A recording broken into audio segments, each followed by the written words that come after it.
الحمد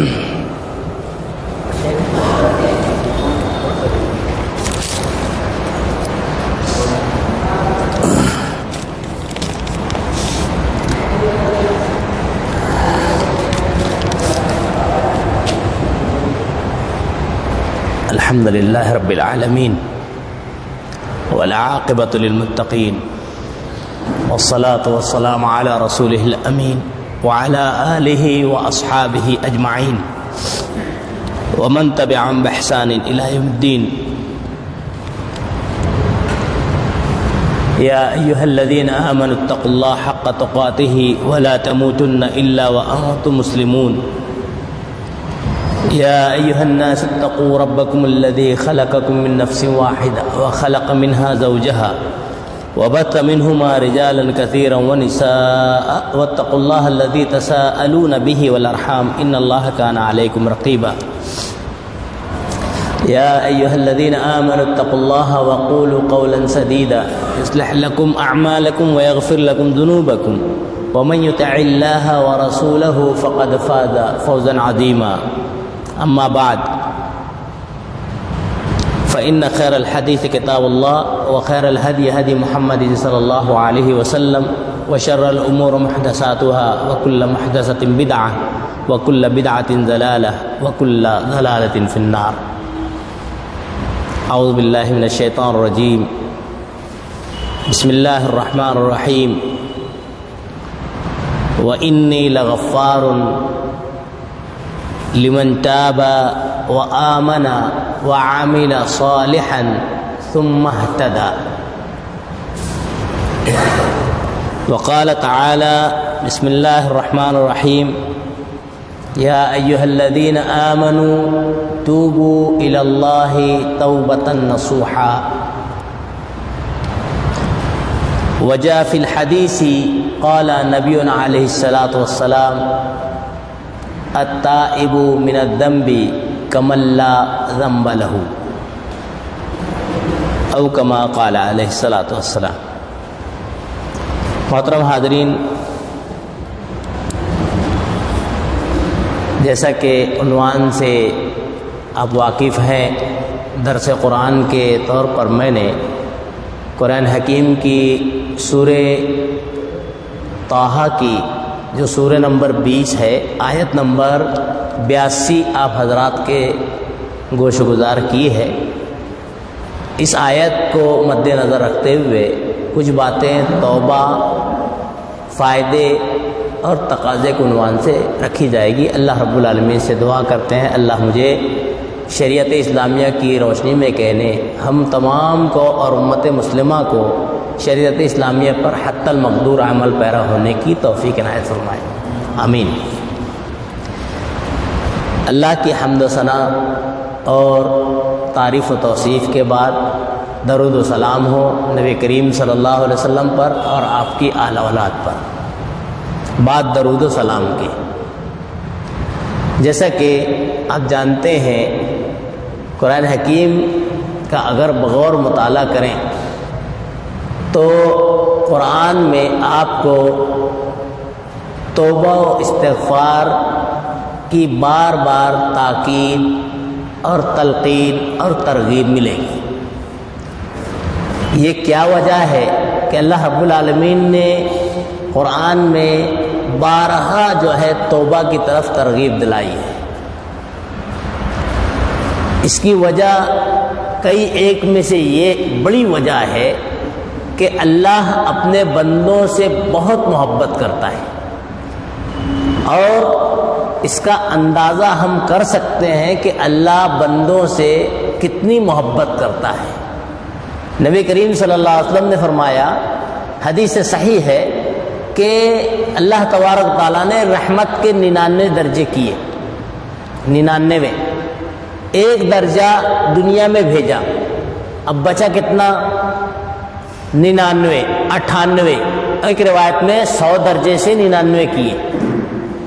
معلوم یہ ہوتا ہے کہ اللہ کے پاس درجات رحمت بہت زیادہ ہے. انسان کو اللہ نے ایک درجہ دنیا میں بھیجا ہے رحمت کا، جس کے تحت جناب محمد رسول اللہ صلی اللہ علیہ وسلم فرماتے ہیں کہ اس کے تحت پورے انسان ایک دوسرے سے، یہاں تک کہ جانور، نباتات، جمادات، جتنے بھی جو جانور ہیں وہ سب ایک دوسرے سے محبت کرتے ہیں۔ اور آپ نبی کریم صلی اللہ علیہ وسلم نے فرمایا تمثیل دیتے ہوئے کہ اسی ایک درجے سے اونٹنی اپنے بچے کو، جو اتنی خونخوار ہوتی ہے، ڈینجرس ہوتی ہے، اپنے بچے کو دباتی نہیں ہے، پیروں تلے رونگتی نہیں ہے، کیونکہ اللہ نے ایک درجہ بھیجا ہے۔ اس سے ہم اندازہ لگا سکتے ہیں اللہ رب العالمین اپنے پاس اتنے درجات رکھا ہوا ہے، اللہ کتنا مہربان ہے۔ اور بندوں سے اللہ رب العالمین کی رغبت، محبت، لگاؤ بہت ہے۔ کتنے لگاؤ ہے آپ غور کریں۔ نبی کریم صلی اللہ علیہ وسلم فرماتے ہیں اللہ رب العالمین ہر صبح اور ہر رات سمائے دنیا پر آ کر کہتا ہے، کیا کہتا ہے کہ ہے کوئی دن بھر کا گنہگار جو مجھ سے توبہ کر لے میں اس کی توبہ معاف کر دوں۔ رات میں اللہ رب العالمین آ کر کہتا ہے کوئی رات بھر کا توبہ کا گنہگار جو توبہ کرنا چاہے میں اس کی توبہ قبول کر لوں۔ تو معلوم یہ ہوتا ہے اللہ رب العالمین بندے کی بہت محبت اور چاہت ہے۔ اسی لیے قرآن حکیم کا مطالعہ کریں گے ایک نقطہ آپ کو ملے گا۔ سورہ زمر، سورہ نمبر 39 آیت نمبر 53، اللہ رب العالمین فرماتا ہے قل، کہ اے اللہ کے نبی صلی اللہ علیہ وسلم میرے بندوں سے کہیے، یا عبادی الذین اسرفوا علی انفسکم، جنہوں نے اپنے نفسوں پر ظلم کیا ہے، آپ ان سے کہو لا تقنطوا من رحمت اللہ، اے بندو اللہ کی رحمت سے مایوس مت ہو، ان اللہ یغفر الذنوب جميعا، اللہ سب گناہ کو معاف کرتا ہے۔ یہ بہت اہم نقطہ ہے۔ تو اللہ رب العالمین جو ہے قرآن میں 12 مقامات پر توبہ کا ذکر اس لیے کرتا ہے کہ اللہ چاہتا ہے کہ تمام بندے اس کے جانب رجوع ہو جائیں، توبہ کر لیں، کوشش کریں کہ اللہ والے بن جائیں۔ اب یہ بندے کا اپنا اختیار ہے، وہ کرے یا نہ کرے۔ میں نے جو آیت کریمہ سورہ طٰہٰ کی پڑھی ہے، بڑی اہمیت کے حامل مختصر آیت لیکن جوامع الکلم، بہت وسیع معنی رکھنے والی آیت ہے۔ کیسے؟ اللہ فرماتا ہے کہ وَإِنِّي لَغَفَّارٌ، یقیناً بے شک، یہ ان جو ہے نا عربی میں یہ تاکید کے معنی میں آتا ہے۔ وَإِنِّي، اور بے شک، لَغَفَّارٌ، لام بھی تاکید کا ہے، انا بھی تاکید کا ہے، لام بھی تاکید کا ہے۔ اللہ نے یہ دو بات ایک ساتھ، دو تاکید لائی ہے بتانے کے لیے کہ واقعی یقیناً اللہ رب العالمین غفار ہے۔ وَإِنِّي لَغَفَّارٌ، میں معاف کرنے والا ہوں، توبہ قبول کرنے والا ہوں، بخشنے والا ہوں۔ کتنا جملہ اہم ہے۔ لمن تاب، آپ اگر قرآن کا احادیث کا بغور مطالعہ کریں گے تو آپ کو اہم 3-4 نقطے ملیں گے۔ پہلی چیز یہ کہ استغفار، توبہ کو اللہ کے نزدیک قبولیت کا درجہ پانے کے لیے، مغفرت کا مستحق بننے کے لیے بندے کو 4 چیزیں ضروری ہیں، 4، اور 3 شکلیں ہیں جو ایک دوسرے سے لازم ملزوم ہیں۔ ایک شکل ہے جو واجب ہے، جو ایک دوسرے سے لازم ملزوم سے ہٹ کر ہے۔ 4 شکلیں ہیں، یہ بھی ضروری ہے۔ اس کے بعد 4 شروط ہیں، یہ بھی ضروری ہے۔ اور 3 اہم چیز ہے جس کو دھیان دینا مسلمان اور ایمان والے کے لیے ضروری ہے۔ اگر ہم اور آپ اس مجلس میں آج انشاءاللہ یہ سمجھ لیں کہ 4 ضروری چیزیں، 3 شکلیں اور ایک غیر ضروری شکل، اور اس کے بعد جو ہے 4 شرطیں اور 3 اہم نقطے، اہم چیز کیا ہیں، تو انشاءاللہ بہت سے مسائل سمجھنے میں خاص طور سے توبہ سے متعلق آسان ہو جائیں گے۔ پہلی 4 چیزیں جو ضروری ہے اس کا اللہ نے اس آیت کریمہ میں تذکرہ کیا ہے۔ وَإِنِّي لَغَفَّارٌ، میں بے شک معاف کرنے والا ہوں۔ لمن تاب، جو بھی اللہ سے رجوع ہو، توبہ استغفار کرے، اللہ کے سامنے گڑ گڑائے، اللہ کہہ رہا ہے کہ میں اس کو معاف کرنے والا ہوں۔ لیکن ایک شرط ہے جو اس توبہ سے پہلے ہے، کیا ہے؟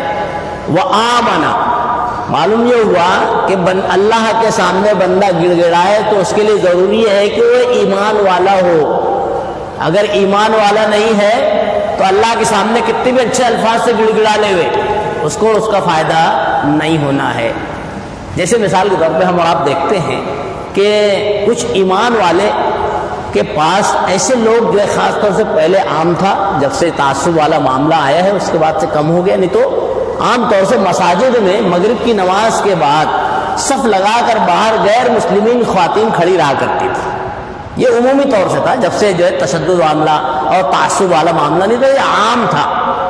اب بلا کسی یعنی افتراء کے ان کے اندر جو مسالک ہے اس کے ہر مسلک ان کے جو اندر ہے، جیسے جو ہے برہمن ہے وغیرہ وغیرہ، ہر اس کی آ کے مسجد کے سامنے کھڑی ہوتی تھی، پیالہ ہاتھ میں لوٹا ہوتا تھا، کیا مقصد سے کھڑی ہوتی تھی کہ ایمان والے نماز سے نکل رہے ہیں، اس کے بعد دعا پڑھ کر پھونک دیں گے، یہ مقصد تھا۔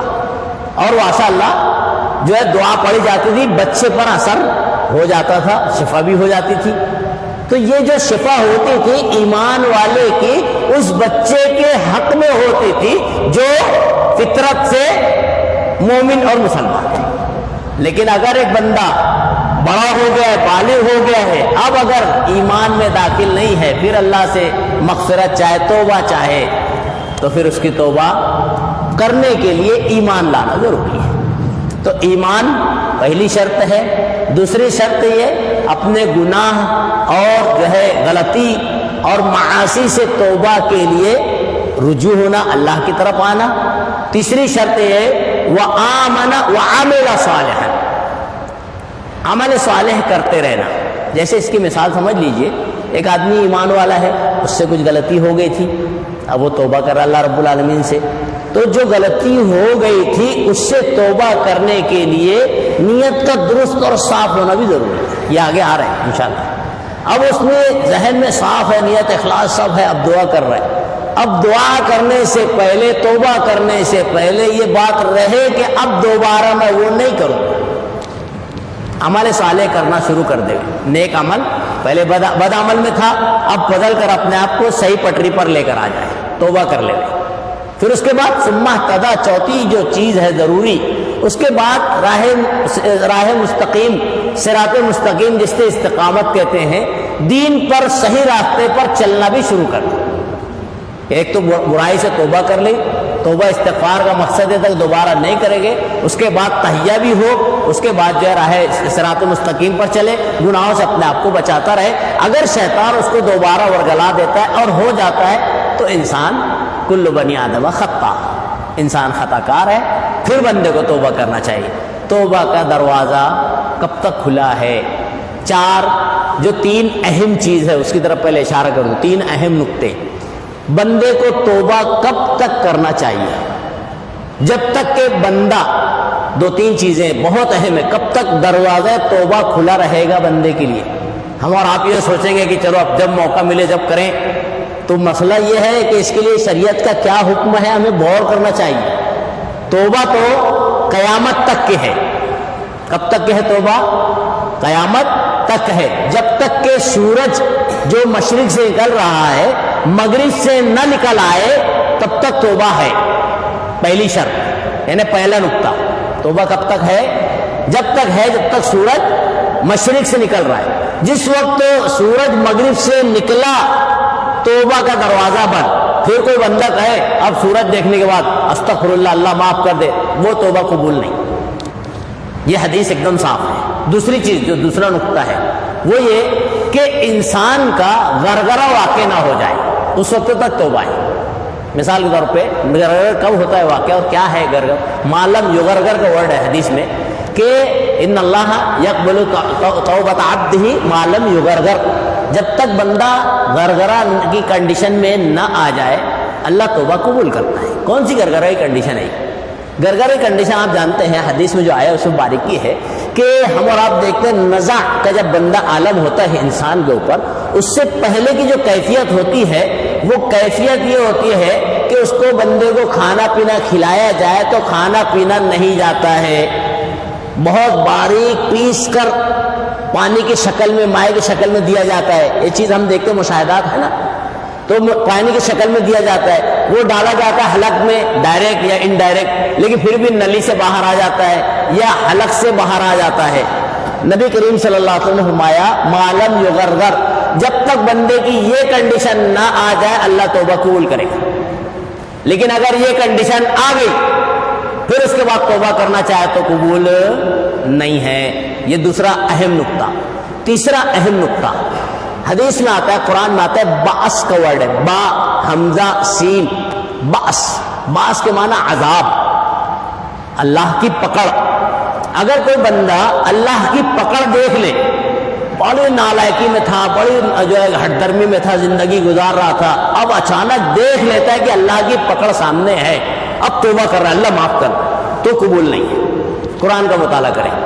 حضرت موسیٰ علیہ السلام کا فرعون پیچھا کر رہا تھا، پیچھا کرتے کرتے کتنا اہم مرحلہ آ گیا تھا معلوم ہے، بہت غور سے مطالعہ کرنا چاہیے۔ یہ جو آیت میں نے پڑھی ہے اس کے بعد بھی اللہ نے اس کا تذکرہ کیا ہے، بہت غور سے پڑھنا چاہیے۔ ایسی کنڈیشن بولتے ہیں نا، جانکنی کا عالم ہونا، جو ہے دل گردے کا باہر نکلنے کی کنڈیشن، مثال دیتے ہیں نا کہ کلیجہ باہر کو آ رہا تھا، ایسی کنڈیشن ہو گئی تھی، کیونکہ پورے لاؤ لشکر کے ساتھ فرعون پیچھے لگ رہا ہے، پورے لاؤ لشکر کے ساتھ، اور حضرت موسیٰ علیہ السلام اور ان کے جو بنی اسرائیل ساتھی تھے وہ جو ہے نہتے تھے، ان کے پاس ساز و سامان نہیں تھا مقابلہ کرنے کے لیے، اور چلے اور مقابلے میں ہزاروں، بڑے پریشان ہو گئے۔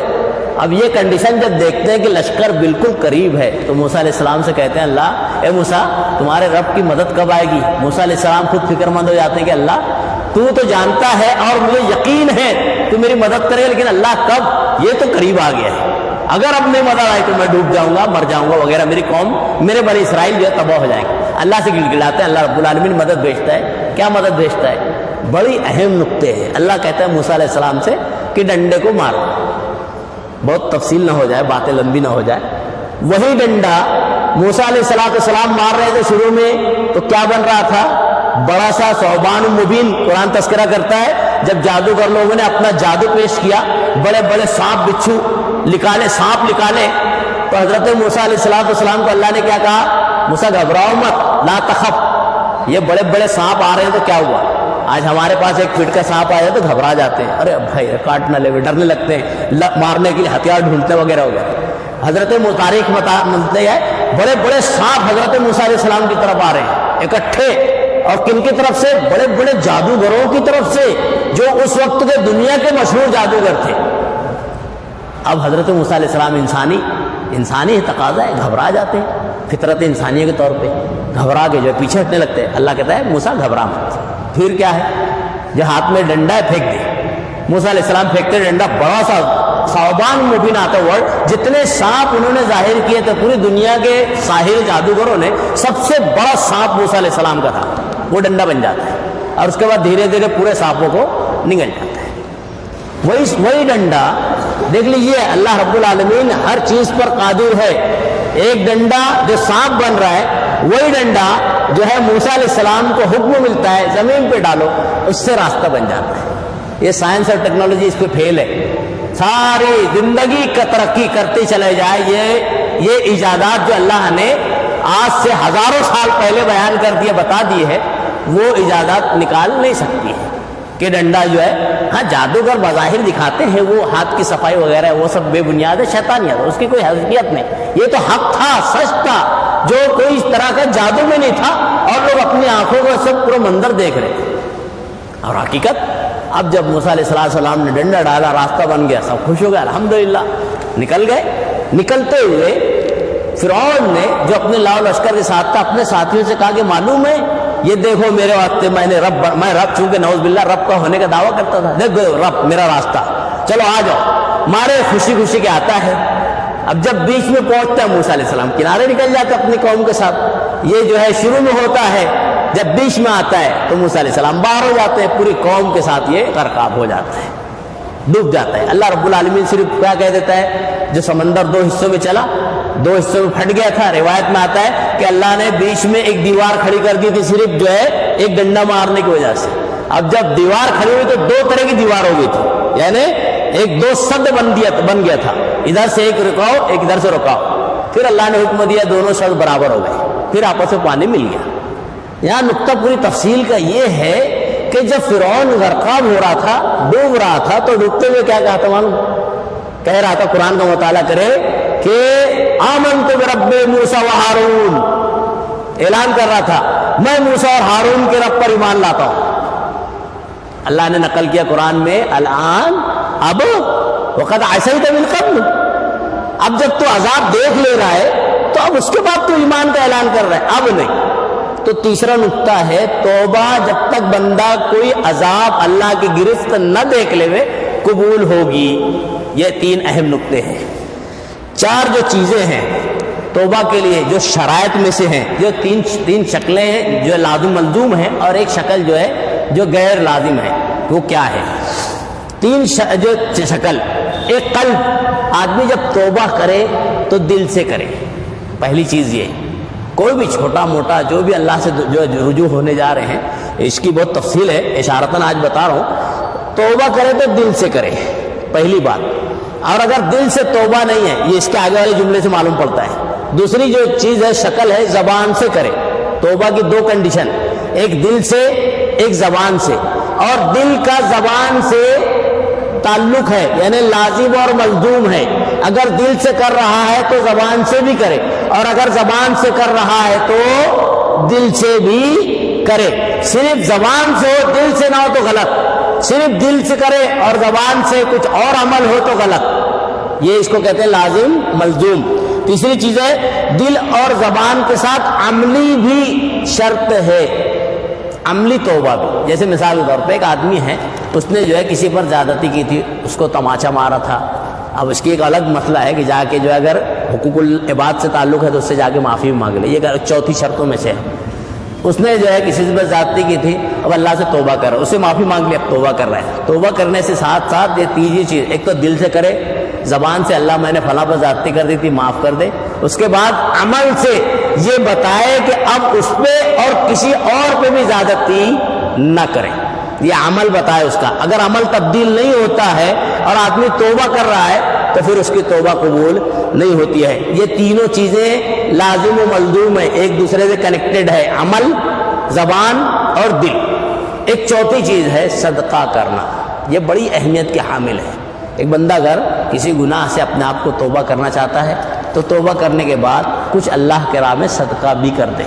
یہ بات اللہ رب العالمین نے قرآن میں سورہ توبہ سورہ نمبر 9 آیت نمبر 104 میں بیان کی ہے۔ چار جو شرطیں ہیں توبہ کی، اسے بھی سمجھنا ضروری ہے کہ پہلے تو اخلاص، توبہ میں نے کہا نا دل سے کرنا اور اخلاص، یہ اس کی تھوڑی تفصیل ہے۔ اور خالص توبہ یہ ہے کہ جس سے توبہ کیا جا رہا ہے اسے بالکل ترک کر دیا جائے، یہ اس کی تفصیل آئی ہے۔ اللہ کے سامنے گناہوں سے متعلق ندامت اور شرمندگی، جو غلطی ہو گئی ہے بندے سے، اب توبہ کرنے بیٹھا ہے تو اس غلطی پر نادم بھی ہو، اللہ میں یہ پہلے کرتا تھا، مجھے فلم بینی کا شوق تھا، فلاں تھا، اللہ تیرے حضور کھڑا ہوں، اللہ معاف کر دے، اب میں توبہ کرتا ہوں۔ اخلاص، اس کے بعد شرمندگی بھی کہ اللہ میں نے وقت ضائع کر دیا، تیرے نافرمانی کی، تیرے شریعت میں منع کیا تھا۔ جیسے مثال کے طور پہ کسی انسان سے اگر جو ہے جانے انجانے زنا ہو جائے، ہو سکتا ہے، اب وہ شریعت کا قانون ہے اسلام کا، اگر شرعی اسلامی قانون ہے تو اس کے حد قائم ہوگی، اگر وہ شادی شدہ ہے، اور اگر غیر شادی شدہ ہے تو اس کو جو ہے دور کیا جائے گا، جلا وطن کیا جائے گا۔ لیکن اب چونکہ اسلامی قانون نہیں ہے، ایک بندے نے ایسے غلطی کر بیٹھی، اس کے لیے کیا کرنا چاہیے؟ وہ اللہ سے پہلے تو اس غلطی کو سب سے بتانا نہیں چاہیے کہ ارے میں نے تو یہ کیا، اس میں تو مزید گناہ پر گناہ ہو جاتا ہے، بلکہ اس کو اپنے اور اللہ کے درمیان رکھنا چاہیے، اور اخلاص سے توبہ کرنا چاہیے، اپنے گناہ پر نادم ہونا چاہیے، اور اللہ کا شکر منانا چاہیے کہ اللہ تو نے میرے بہت سے عیوب کو ڈھانک رکھا ہے، اللہ تیری رحمت ہے، تو نے میرے عیوب کو ڈھانکا ہے، ورنہ اگر تو ظاہر کر دیتا تو میں دنیا میں لوگوں کو منہ دکھانے کے لائق نہیں ہوتا تھا۔ تو یہ صحابہ کرام میں اس کی بڑی اہمیت تھی، دنیا میں ذلیل ہو جائیں چلے، لیکن جناب محمد رسول اللہ صلی اللہ علیہ وسلم تھے، ان کے سامنے اگر نجات ہو جائے، کامیابی مل جائے تو سمجھ لیجئے فکس ہے نجات۔ اسی لیے بلا اپنا سچی توبہ ہوتی تھی، احساس ہوتا تھا گناہ کا کہ مجھ سے ہو گیا ہے، ایک روایت آتی ہے، حضرت بریدہ راوی حدیث ہے، معاذ اسلمی نامی ایک صحابی تھے، مسلم شریف کی روایت ہے، اللہ کے نبی صلی اللہ علیہ وسلم کے سامنے آ کے کہتے ہیں کہ اللہ کے رسول صلی اللہ علیہ وسلم طاہرنی، مجھے پاک کر دیجیے۔ اللہ کے نبی صلی اللہ علیہ وسلم، نبی صلی اللہ علیہ وسلم کہتے ہیں بما کا طاہرک، بما کا طاہرک، کس سے پاک کروں اے معاذ؟ کہتے ہیں اللہ کے نبی صلی اللہ علیہ وسلم، مجھ سے غلطی ہو گئی ہے۔ دیکھیے صحابی رسول تھے، انہیں معلوم تھا کہ اگر میں آج اپنا گناہ کا اقرار اللہ کے نبی کے سامنے کر رہا ہوں اور میری گناہ کی توبہ ہو جائے گی، یہ مجھے آخرت کی پکڑ سے بہت اچھا ہے۔ بندے کو جب موقع ملے جب اللہ سے توبہ کر لینا چاہیے، اللہ تو نے میرے بہت سے عیوب ڈھاکا ہے، اللہ تو مجھے معاف کر دے۔ کیوں معلوم؟ ایک اہم نقطہ ہے، کیوں کہ نبی صلی اللہ علیہ وسلم فرماتے ہیں من مات فقط قامت قیامتہ، جس کا انتقال ہو گیا، یہ مت سوچے قیامت تک کے چانس ہے، یہ تو ٹھیک ہے قیامت تک چانس ہے، لیکن جس کی موت آ گئی اس کی قیامت آ گئی۔ اگر میں ابھی زندہ ہوں، کچھ دیر بعد مرتا ہوں تو میری قیامت چالو، میرے لیے نہیں سورج مغرب سے نکلنے والا ہے، نہیں، بس جس کی موت آئی اس کی قیامت۔ اور ہم جانتے ہیں کہ ہمیں اس کا علم نہیں ہے، یہ تو طے ہے موت کہ کب ہے، کب آنی ہے، دن میں رات میں کہاں پر، سب طے ہے، اللہ کو معلوم ہے، انسان کو نہیں معلوم ہے۔ ہمیں کیا پتہ 1 گھنٹے بعد میری موت آنی ہے۔ جس کی موت آئے گی جناب محمد رسول اللہ کہہ رہے ہیں اس کی قیامت قائم ہے۔ بندے کو ہر وقت متنبہ رہنا چاہیے، سوچنا چاہیے کہ میری موت اگر اگلے گھنٹے آ رہی ہے تو میری قیامت آ رہی ہے اور میں قیامت سے پہلے اللہ سے توبہ کر لوں۔ یہ بہت اہمیت کے حامل ہے۔ پھر اس کے بعد جو ہے اللہ کے سامنے گناہوں سے ندامت، جیسے کہ بنی اسرائیل کا ایک واقعہ آپ جانتے ہیں، بہت شاندار واقعہ ہے۔ اللہ کے نبی صلی اللہ علیہ وسلم کا تو میں بتا رہا تو معاذ اسلمی کا واقعہ، نبی صلی اللہ علیہ وسلم کے پاس آ کر کہتے ہیں اللہ کے نبی صلی اللہ علیہ وسلم مجھے پاک کر دیجیے۔ نبی صلی اللہ علیہ وسلم، آپ واقعہ پڑھیے، مسلم شریف کے الفاظ ہے، کتنا دلچسپ ہے، بہت عبرت آموز واقعہ ہے۔ کہتے ہیں اللہ کے نبی مجھے پاک کر دیے۔ نبی صلی اللہ علیہ وسلم کہتے ہیں کس چیز سے پاک کروں؟ پورا اپنا اقرار کرتے ہیں اپنی غلطی کا، اللہ کے نبی ایسی ایسی غلطی مجھ سے ہو گئی ہے۔ اللہ کے نبی صلی اللہ علیہ وسلم کہتے ہیں کہ دیکھو سوچو کچھ ایسا تو نہیں تمہارا اوپر پاگل پن اور دیوانہ پن داخل ہوا ہے۔ صحابہ کرام سے کہتے ہیں دیکھو ان کو خیر خیریت لو، دماغی سطح سے پاگل تو نہیں ہو گئے ہیں۔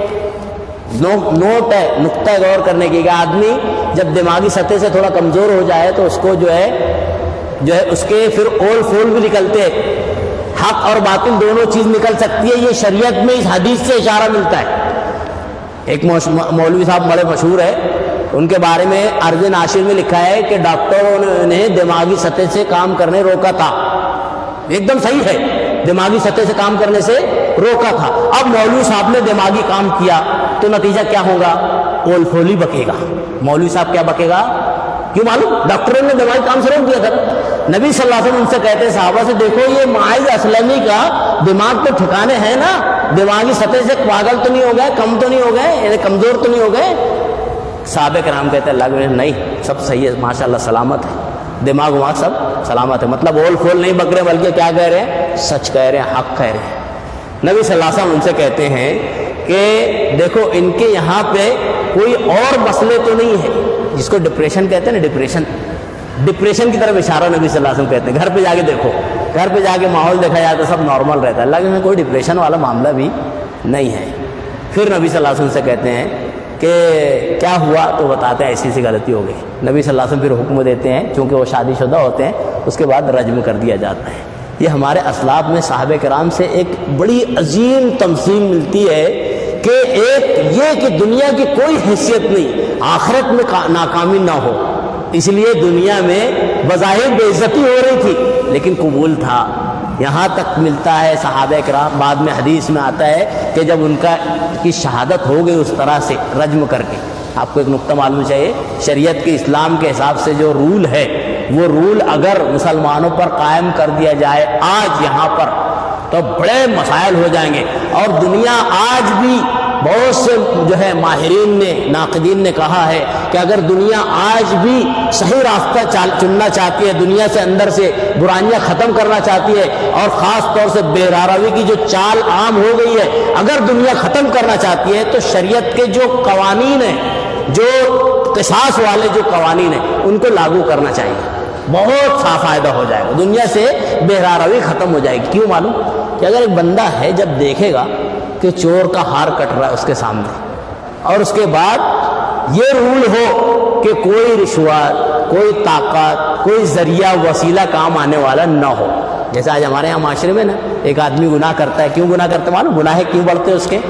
کیونکہ اس کو یہ سب راستے معلوم ہوتے ہیں، واسطے، وسیلے، ذریعے اور پیسہ اور دیگر چیزیں. اس کو معلوم ہے اگر میں کوئی گناہ کر رہا ہوں تو مجھ کو ان ذرائع سے گناہ سے چھٹکارا مل جائے گا، آزادی مل جائے گی، کوئی سزا ملنے والی نہیں یہ چند ایک دن.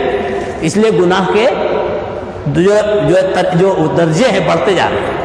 اب اگر بندہ جانتا ہے کہ گناہ کرنے کے بعد یہ وسائل اس کو کام نہیں آنے ہیں، چوری کرتا ہے، شریعت کا حکم ہے ہاتھ کاٹا جائے.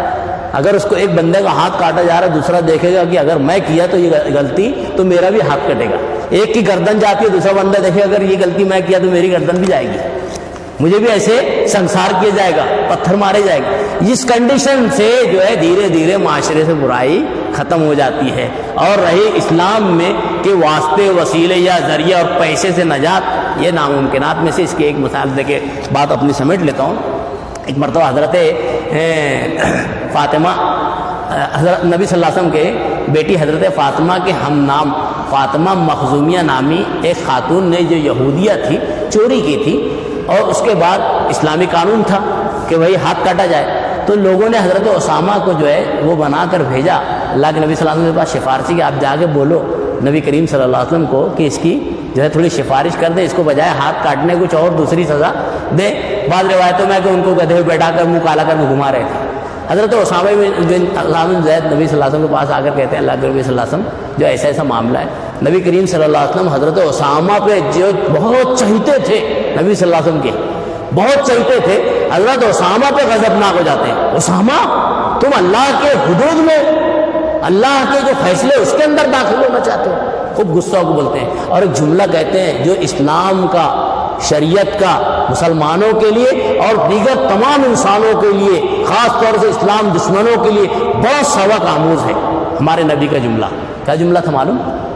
لو کان فاطمۃ بنت محمد، لو کانت فاطمۃ بنت محمد سرقت لقطعت یدہا. اے لوگوں سنو، یہ تو فاطمہ مخزومیہ ہے، مخزوم قبیلے کی خاندان کی یہ لیڈیز ہے، اس نے چوری کی ہے. یقین مانو اگر فاطمہ بنت محمد آج چوری کرتی تو یہ اصول ہے، یہ قانون ہے، یہ شریعت ہے، یہ محمد رسول اللہ کی بات ہے کہ میں اس کا بھی ہاتھ کاٹ دیتا. تو کوئی سفارش اسلام میں نہیں ہے. فاطمہ مخزومیہ تو بہت دور کی بات ہے، یہودی عورت. تو خیر احساس ہونا چاہیے گناہ کا، اور اس کا آئندہ کبھی دوبارہ نہ کرنے کا عزم بھی ہونا چاہیے کہ بھئی اب میں توبہ کر رہا ہوں، دوبارہ اللہ کبھی نہ کرائے. گناہ کا تعلق بہت آخری اہم نقطہ ہے جو جمعہ کے دن رکھا گیا تھا. اس کے بعد بہت سی باتیں ہیں انشاءاللہ آئندہ درس میں رکھی جائے گی. گناہ کا تعلق اگر حقوق العباد سے ہے، حقوق العباد سے ہے، حقوق اللہ سے گناہ کا تعلق ہے. جیسے مثال اگر نماز پڑھنی تھی نہیں پڑھ رہا تھا، فلاں گناہ نہیں کرنا تھا کر رہا تھا، اب اس کو اللہ نے توبہ کی توفیق دی ہے، الحمدللہ. جب مل جائے جب بہتر ہے. اب اللہ سے آ رہا ہے، اللہ کا معاملہ تھا، اللہ سے خالص توبہ کرے. ضروری نہیں ہے کہ پوری نمازیں پڑھتا رہے، 5 سال کی نماز باقی تو نماز دو رہا ہے، ابھی ظہر پھر عصر پھر نہیں. اللہ سے خالص توبہ کرے. اس کے بعد صلاۃ عمری پڑھتے، وہ بھی حدیث میں کہیں ثابت نہیں ہے. پھر خالص توبہ کرے، اللہ اب دوبارہ نہ چھوڑے. ایسے ہی دوسرا معاملہ تھا جو اللہ سے تعلق تھا، اللہ کے ساتھ کسی کو شریک کرتا تھا جانے انجانے، توبہ کی توفیق اللہ سے معاف کر لے، اللہ اب نہیں کروں گا. یہ جو ہے معاملہ اللہ کا ہے تو خالص توبہ کر لے. لیکن اگر گناہ کا تعلق بندوں سے ہے جس کو حقوق العباد کہتے ہیں، تو یہاں پر مسجد میں آ کر کتنا بھی بیٹھ کے یا اللہ کے لیے کہیں پہ بیٹھ کے روئے گڑ گڑائے، راتوں میں اٹھ کے نماز پڑھ کے، اگر حقوق العباد سے تعلق ہے تو اس کی توبہ قبول نہیں ہوگی. اس کے لیے ضروری ہے کہ پہلے گناہوں کی تلافی کرے. گناہوں کی تلافی بولے تو کیسے، اس کا آپ سمجھ لیں، یہ بہت اہم معاملہ. ہمارے معاشرے میں عام طور سے دیکھنے میں آتا ہے کہ بلی 100 چوہے کھا کر چلی حج پہ، یہ نہیں ہونا ہے. حقوق العباد کا معاملہ ہے تو پہلے آپ اس سے جا کے معافی مانگیں. 2 طریقہ ہے. جیسے کہ آدمی نے کسی کی زمین غصب کر لی ہے، لے لیا ہے، اس کا حصہ ترک کر لیا ہے، جا کے اس کو حصہ واپس کر دے. بھائی یہ لو تمہارا حصہ، میں نے جانے انجانے کس کے بولنے بہکانے پر لے لیا تھا، یہ لو واپس.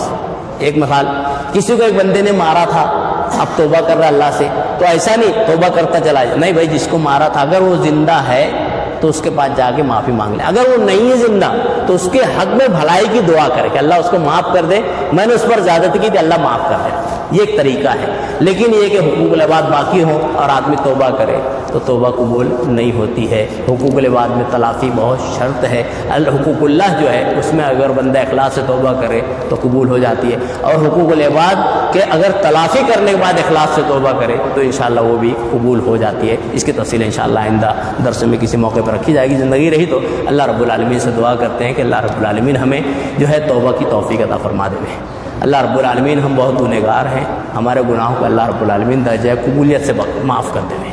اللہ اپنے حق میں, ہمارے حق میں ہمارے گناہوں کو جو ہے معاف کر دے. اللہ ہم بہت گنہگار ہیں, ہمارے گناہوں کو تو درگزر فرما دے. اللہ رب العالمین جب تک ہمیں اس دنیا میں رکھے دین ایمان پر قائم رکھے اور اللہ کے نزدیک توبہ کرنے کی توفیق عطا فرمائے. اللہ رب العالمین ہمیں اچانک موت سے محفوظ رکھے.